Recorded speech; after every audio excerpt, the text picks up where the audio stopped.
بدر میں رسول اللہ کے مقابل میں آئے تھے پورا مکہ لے کر کے، اور جنگ احد میں بھی حضور کے مقابل میں رہے، جنگ خندق میں بھی مقابل میں رہے، کئی جنگوں میں حضور صلی اللہ تعالی علیہ وسلم کے آمنے سامنے آئے۔ اس وقت امیر معاویہ بھی ان کے ساتھ ہی رہے، لیکن یہ پورا گھرانہ امیر معاویہ سے لے کر ابو سفیان اور ہندا سارے لوگ جس دن مکہ فتح ہوا 7 ہجری، اس دن رسول اللہ صلی اللہ علیہ وسلم کے دامن سے وابستہ ہوئے، ایمان لائے۔ اس سے پہلے ایمان لائے ہوئے نہیں تھے، لیکن حضور کا یہ فرمان ہمیشہ یاد رکھنا، میرے آقا نے منبر پر کھڑے ہو کر کے اعلان فرمایا ہے، جو اسلام لاتا ہے، اسلام لانا اس سے پہلے کے سارے کاموں کو ختم کر دیتا ہے۔ کفر کیا، شرک کیا، گناہ کیا، جو کچھ بھی کیا تھا، لیکن اسلام لانے کے بعد پہلی والی چیزوں کا مواخذہ نہیں کیا جائے گا۔ اسلام ساری چیزوں کو مٹا دیتا ہے جو اسلام لاتا ہے، یہ فرمان ہمیشہ یاد رکھیں۔ تو صحابہ کو ان کے پرانے واقعات یاد دلا کر کے کبھی تان و تشنی کا نشانہ نہیں بنانا۔ بہت سارے ایسے چور آج آئے ہوئے ہیں سوشل میڈیا پہ، یہ خود ذلیل لوگ ہیں، جو ان صحابہ کی بات آتی ہے تو یہ کہتے ہیں کہ یہ لوگ تو دشمنان اسلام میں تھے، ڈر کر کے اسلام لائے تھے، مکہ جب فتح ہوا تو ان کے پاس کوئی چارہ ہی نہیں تھا اس لیے اسلام لائے۔ ظالموں، تمہیں کیا خبر کون کس لیے اسلام لایا؟ ایک بات میں آپ کو بتاؤں، حضرت اسامہ بن زید رسول اللہ صلی اللہ علیہ وسلم کے بہت چہیتے صحابی ہیں، حضرت زید بن حارثہ کے بیٹے اسامہ بن زید، یہ اکثر رسول اللہ کے گھر میں بے تکلف آیا جایا کرتے تھے۔ ایک جنگ میں رسول اللہ نے انہیں بھیجا تھا، کفار و مشرکین سے مقابلہ کرتے کرتے پہاڑیوں سے کچھ لوگ اتر رہے تھے، حضرت اسامہ کے ہاتھ ایک آدمی آ گیا اور حضرت اسامہ نے اس پر تلوار تان لی، سامنے والے نے پڑھا لا الہ الا اللہ محمد رسول اللہ، اس کے باوجود اسامہ بن زید نے اس کو قتل کر دیا۔ کہا ابھی میرے ہاتھ میں آیا ہے اور کلمہ پڑھ رہا ہے، تلوار اٹھایا ہوں یہ دیکھ کر کلمہ پڑھ رہا ہے۔ لیکن جو صحابہ تھے ان کو یہ بات بری لگی، حضور صلی اللہ تعالی علیہ وسلم کے پاس آئے اور اس مسئلے کو رکھا، کہا یا رسول اللہ صلی اللہ علیہ وسلم، آپ کا فرمان تو ہے کہ جب کوئی کلمہ طیبہ پڑھتا ہو تو اس کے خلاف تلوار نہیں اٹھا سکتے، لیکن اسامہ بن زید نے آج ایک ایسے شخص کو قتل کر دیا جو کلمہ پڑھ رہا تھا سامنے۔ اسامہ بن زید کو حضور نے بلایا، یہ صحیح حدیث پاک ہے، مسلم شریف میں بھی ہے۔ نبی کریم صلی اللہ تعالی علیہ وسلم نے پوچھا ہے اسامہ کیا تم نے ایسا کیا ہے؟ اسامہ بن زید نے کہا یا رسول اللہ وہ تو ڈر کے مارے کلمہ پڑھ رہا تھا، میں نے جب تلوار اٹھائی تب وہ کلمہ پڑھ رہا تھا۔ حضور اتنے جلال میں آئے اور کھڑے ہو گئے اور کہا اے اسامہ، کیا تو نے اس کا دل چیر کر کے دیکھا تھا کہ وہ ڈر کر کے پڑھ رہا تھا کہ اللہ کے لیے پڑھ رہا تھا؟ زندگی بھر حضرت اسامہ بن زید کو اس بات کی شرمندگی تھی، قلق تھا، ملال تھا۔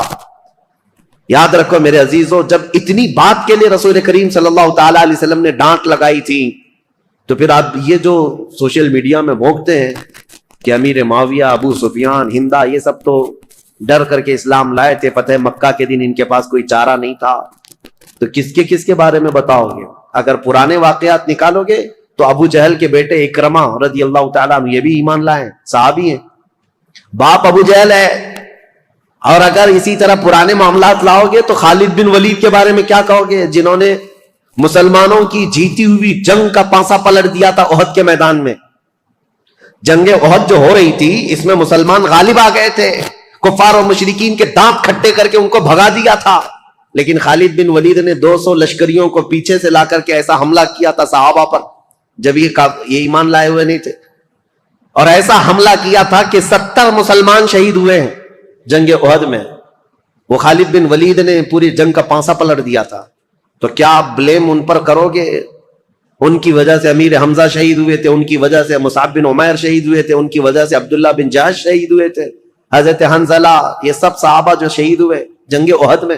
نہیں میرے عزیزوں، جو کچھ بھی ہوا ہے یہ حالات کے تقاضوں کے ساتھ بڑھتا گیا، لیکن جب کبھی کسی نے ایمان قبول کر لیا، جو کوئی اسلام سے وابستہ ہو گیا، اس کے پرانے حالات نہیں یاد دلائے جاتے، بلکہ ان کے لیے اتنا ہی کافی ہے کہ وہ ایمان کی حالت میں میرے رسول اللہ کا دیدار کر لیا ہے۔ یہ مقام قیامت تک اب کسی کو ملنے والا نہیں ہے۔ حضرت ابو سفیان رضی اللہ تعالیٰ عنہ یہ اگرچہ جنگوں میں حضور کے خلاف آتے رہے، لیکن فتح مکہ کے بعد جب اسلام لائے تو دل کے ساتھ، عقیدت کے ساتھ اور یقین کے ساتھ ایمان لائے ہوئے صحابہ میں سے۔ اور ان کے بیٹے حضرت امیر معاویہ۔ اب امیر معاویہ کی پیدائش کا معاملہ میں بتاتا ہوں۔ ان کی ماں ہندا، یہ بھی صحابیاں ہیں، لیکن یہ وہی ہندا ہیں جنہوں نے احد کے میدان میں حضرت امیر حمزہ کا کلیجہ چبایا تھا. دیکھیے حالات کو اگر آپ بتائیں گے تو معاملات بہت سارے ہوئے ہیں، کیونکہ اس وقت جنگیں چل رہی تھیں اور امیر حمزہ کا کلیجہ انہوں نے اس لیے چبایا تھا کہ ہندا کے باپ کو امیر حمزہ نے بدر میں مارا تھا، ہندا کے بھائی کو قتل کیا تھا. تو جس کے گھر میں یہ سب معاملات چل رہے ہوں، جنگوں کا تقاضا تھا اس وقت. لیکن بعد میں وہ ایمان لائیں اور صحابیت کا شرف بھی حاصل کیا. جو عورتوں میں صحابیات ہیں ان میں حضرت ہندا کا بھی مقام ہے. بات یہ تھی کہ ہندا کے باپ ربیعہ، یہ ہندا کی شادی فاقیہ نام کے ایک شخص سے کی تھی. فاقیہ بڑا امیر آدمی تھا، مکہ کا رہنے والا، اور وہ ایک مرتبہ اپنے بیوی ہندا کے ساتھ بیٹھا ہوا تھا، اور اس وقت جتنے شاعر آتے تھے دور دراز سے وہ فاقیہ کے پاس آتے، وہ سب کو پیسے بہت لٹاتا تھا. تو تھوڑی دیر کے لیے وہ کسی کام سے نکل کر باہر گیا، ہندا اکیلی بیٹھی تھی جھوپڑی میں.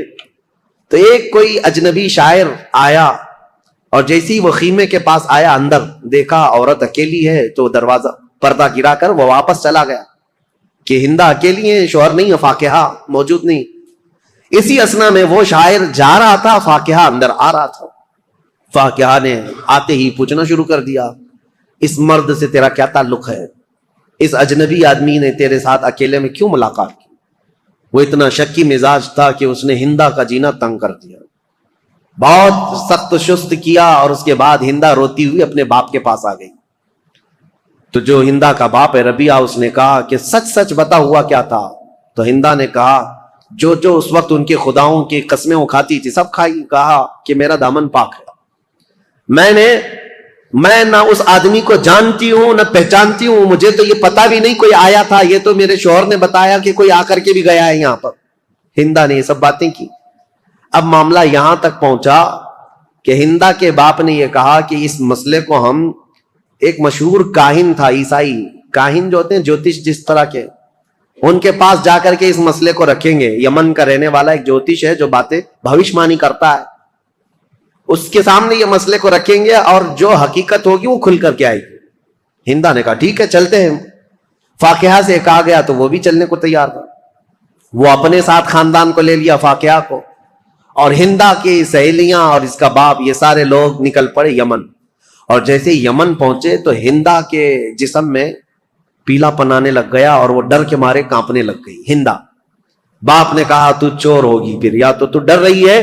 جیسے ہی ہم کاہن کے پاس آئے تو ڈرنے لگ گئی. کہا میں ڈر نہیں رہی ہوں اس بات سے کہ میں گناہگار ہوں، میں ڈر رہی ہوں اس بات سے کہ یہ اٹکل پچو مارنے والے جوتش لوگ، اگر اس کا بتایا ہوا کبھی غلط نکل گیا، میں تو ویسے گناہگار نہیں ہوں لیکن اس کا کہا ہوا سچ ہے، یہ کیسے 100% یقین ہوگا؟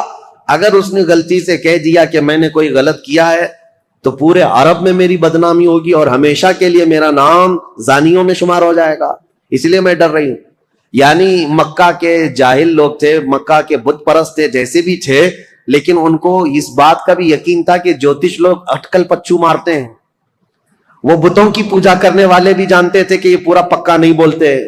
مجھے حیرت ہوتی ہے جاہل مسلمان کیسے طوطے والے بابا کے پاس جا کے بیٹھتے ہیں. طوطا نکال رہا ہے اور اس کا بھوش بتا رہا ہے، اور خود کا پتہ نہیں ہے، برج پر بیٹھا ہوا ہے، سڑک پر بیٹھا ہوا ہے، اور پالا ہوا ایک طوطا چٹیاں نکال کر. بڑے شوق سے لوگ اپنا مستقبل، اپنا فیوچر پوچھ رہے ہوتے ہیں. اور حیرت کی بات ہے طوطا بھی بتا رہا ہے اور کچھ لوگ اپنا ہاتھ لے جا کر کے بتا رہے ہیں، لکیر دیکھو اور بتاؤ ہمارا فیوچر کیسا ہے. لکیریں دیکھ کر کے بتانے والے. میرے عزیزو، اللہ تبارک و تعالیٰ نے تمہارے سامنے پورا قرآن رکھا ہے، دین اسلام کی مضبوطیاں ہیں. میرے آقا نے فرمایا جو کسی کاہن کے پاس اپنا ہاتھ لے کر گیا، حضور نے فرمایا فقط کفر بما انزل محمد، اس نے محمد کا انکار کر دیا. جو کچھ رسول اللہ پر اترا ہے اس کا اس نے انکار کر دیا. تمہارا یہ شیوا نہیں ہے کہ تم مسلمان اور جوتشوں کے پاس جاؤ اور اپنے گھر بنانے کے لیے واستو پرکار کا خیال کرتے رہو. یہ سب چیزیں جو توہمات ہیں یہ تمہارے حصے کی نہیں ہے، تمہاری نہیں ہے. بہرحال ہندا جب یہ کہتی ہے اپنے باپ سے کہ یہ اٹکل پچو مارے گا کچھ بھی، اور میرے بارے میں اگر کہہ دیا کہ یہ زنا کر چکی ہے تو میرا تو بیڑا غرق ہو جائے گا، تو اس کے باپ نے کہا میں ایسی ڈائریکٹ تھوڑی نہ جاؤں گا اس کے پاس، میں پہلے اس کا ٹیسٹ لوں گا کہ وہ صحیح ہے یا نہیں ہے. اس کے لیے ہندا کے باپ نے ایک تدبیر لی. گھوڑے کے دم کے نیچے ایک پھل کا دانہ چھپا کر کے رکھا اور اپنے پاس ایک ڈبیا رکھی اور اس میں بھی ایک چیز چھپا کر کے رکھی, اور جاتے ساتھ وہ جو کاہن تھا اس کے پاس دونوں جماعتیں گئی. اور جانے کے بعد ہندا کے باپ نے کہا, جوتش صاحب, کاہن صاحب, ہم آپ کے پاس ایک مسئلہ لے کر آئے, لیکن اس سے پہلے ہم آپ کو آزمانا چاہتے ہیں کہ تم کہاں تک پہنچے ہوئے ہو. ہم کچھ کر کے لائے ہوئے ہیں اپنے ساتھ, وہ کیا ہے بتاؤ. اس جوتش نے کہا کہ تم جہاں آنے سے پہلے اپنے جانور کی پونچھ کے نیچے ایک دانہ دبا کر کے آئے ہو. اس نے صحیح بات کہی. کاہن جو ہوتے ہیں جوتش, ان کو شیطان کچھ خبریں دیتا ہے. اور اس کے بعد جب اس نے صحیح بات بتائی, اس وقت کے کاہن یہ سب بتاتے تھے ستارہ دیکھ کر کے. تو ہندا کے باپ نے کہا دیکھو ہم نے جو ٹیسٹ لینا تھا وہ اس میں پکا نکلا ہے. اس کے بعد کہا اس جوتش سے کہ اب یہ بتاؤ ہم کیا مسئلہ لے کر کے یہاں پر آئے ہیں. اس میں ایک عورت کے بارے میں یہ الزام ہے کہ اس نے زنا کیا ہے اجنبی مرد سے.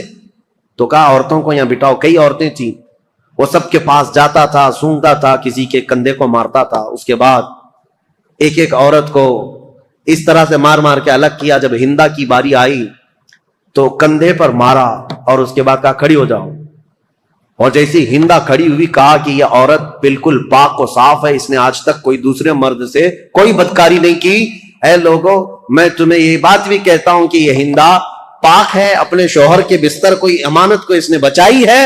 اور یہ بھی میں تمہیں کہتا ہوں ان قریب اس کے گھر میں ایک بیٹا پیدا ہوگا جو پورے عرب کا بادشاہ ہوگا, اس کا نام معاویہ ہوگا. یہ کاہن نے پہلے ہی یہ خبر بھی دے دی. اب جیسی ہی ہندا کی پاکی اور برت اس نے بیان کیا تو جو شوہر تھا فاقیہ جلدی سے آگے, آجا میری بیگم, صاف ہے تو پاک ہے. ہندا نے جھٹک کر کہا ایسے شخص کے پاس تو میں آپ زندگی پر نہیں جا سکتی, مجھے اس سے طلاق چاہیے. اور اس کے بعد جب جوتش نے کہا ہے کہ میرے پیٹ سے ایک بیٹا پیدا ہونے والا جو بادشاہ ہوگا, میں تو یہ چاہتی نہیں کہ ایسے شکی آدمی سے کوئی بادشاہ پیدا ہو, میں یہ چاہتی نہیں ہوں. تو پھر ہندا کے باپ نے طلاق کروا دی, ختم ہو گئی. ہندا جیسی مکہ واپس آئی تو ہندا سے حضرت ابو سفیان نے نکاح کر لیا. اس وقت یہ ایمان لائے ہوئے لوگ نہیں تھے. ابو سفیان نے نکاح کیا اور ابو سفیان اور ہندا کے نکاح سے حضرت امیر معاویہ پیدا ہوئے. امیر معاویہ بچپن سے ہی بہت ذہین تھے, حلیم الطبع, بردبار, ان کے اندر بھی برداشت کی طاقت بہت, معاملہ فہمی اور سیاست ان کے اندر بچپن سے تھی. لکھنے پڑھنے میں بھی شوق تھا. اس لیے حضور صلی اللہ تعالی علیہ وسلم پر جب وحی اترتی تھی, قرآن کی آیتیں آتی تھی, تو لکھنے والے جو تھے چند صحابہ تھے, ان میں حضرت امیر معاویہ کا نام ہے, وہ کاتبین وحی میں سے ہیں. قرآن لکھنے کے لیے حضور نے چند صحابہ کو خدمت پر مامور کیا تھا. امیر معاویہ بھی قرآن لکھنے والوں میں تھے, کاتب قرآن ہے, اور قرآن کو انہوں نے اپنے ہاتھوں سے لکھا ہے. جو سب سے پہلے نازل ہوا قرآن یہ حضرت امیر معاویہ. لیکن مسئلہ یہ ہے کہ یہ 7 ہجری میں ایمان لائے اور 11 ہجری میں حضور کی وفات ہوئی. 3 سال رسول پاک صلی اللہ تعالی علیہ وسلم کا زمانہ پایا. لیکن معاملہ وہ نہیں ہو سکتا جو صدیق اکبر کا تھا, معاملہ وہ نہیں ہو سکتا جو عمر فاروق کا تھا, معاملہ وہ نہیں ہو سکتا جو عثمان غنی اور حیدر کرار کا تھا, کیونکہ وہ سابقین اولین میں سے تھے, سب سے پہلے اسلام لائے اور رسول پاک صلی اللہ تعالی علیہ وسلم کی سب سے زیادہ تربیت حاصل کرنے والے وہ صحابہ تھے. بہرحال حضرت امیر معاویہ جب جوان ہوئے تو آپ کو حضرت ابوبکر صدیق نے ان کے سگے بھائی کے ساتھ ملک شام بھیجا. ان کے سگے بھائی کا نام بھی یزید ہے, یزید بن ابو سفیان. ابو سفیان کے 2 بیٹے ہیں جن کا نام یہاں میں ذکر کر رہا ہوں, ایک کا نام یزید اور ایک کا نام معاویہ. عربوں میں یہ رواج تھا, بار بار ریپیٹڈ نام رکھتے تھے, دادا کا نام پھر پوتے کو, پوتے کا نام پھر فلاں کو. تو یزید بن ابو سفیان یہ بڑے بھائی تھے. حضرت ابوبکر صدیق نے ان کی مہارت کی وجہ سے ان کو ملک شام میں دمشق بھیجا تھا, اور انہوں نے اپنی مہارت سے جب حضرت خالد بن ولید نے ملک شام کو فتح کیا تھا تو یزید بن ابو سفیان وہاں کے گورنر مقرر ہوئے. ان کے انتقال کے بعد امیر معاویہ وہاں ساتھ گئے تھے.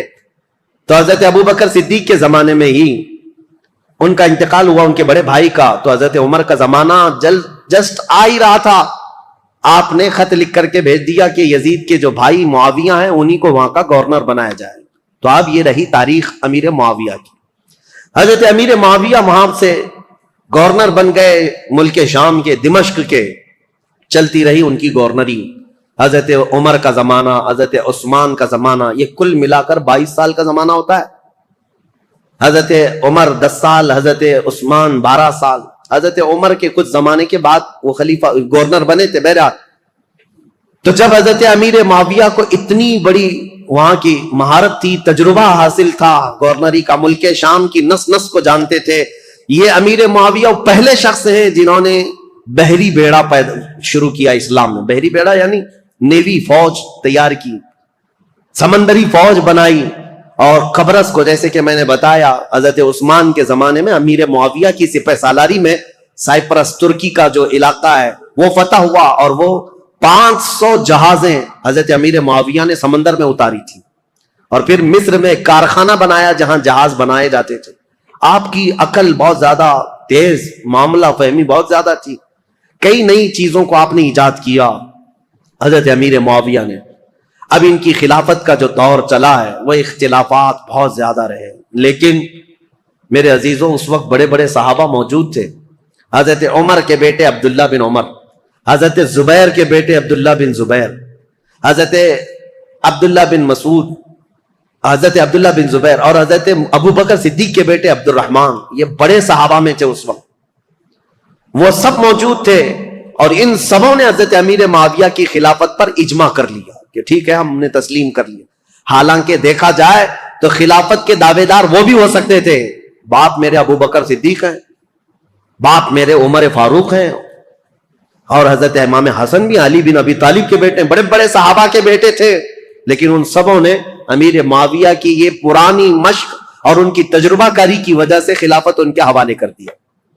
اب حضرت امیر معاویہ کی خلافت کے جو اہم کارنامے ہیں وہ یہ ہیں کہ افریقہ کے، شمال افریقہ کے کئی علاقے فتح ہوئے اور دائرہ اسلام میں آئے. اور سب سے پہلے 55 ہجری کی بات میں بتا رہا ہوں، 55 ہجری میں، اور بعض روایت میں 45 ہجری میں سب سے پہلی فوج امیر معاویہ نے بھیجی تھی جو سندھ کے علاقے میں، یعنی ہمارا پرانا جو ہندوستان تھا، یہاں سب سے پہلی محلب نام سے ایک سپہ سالار امیر معاویہ کے بھیجے ہوئے وہ ہندوستان تشریف لائے تھے.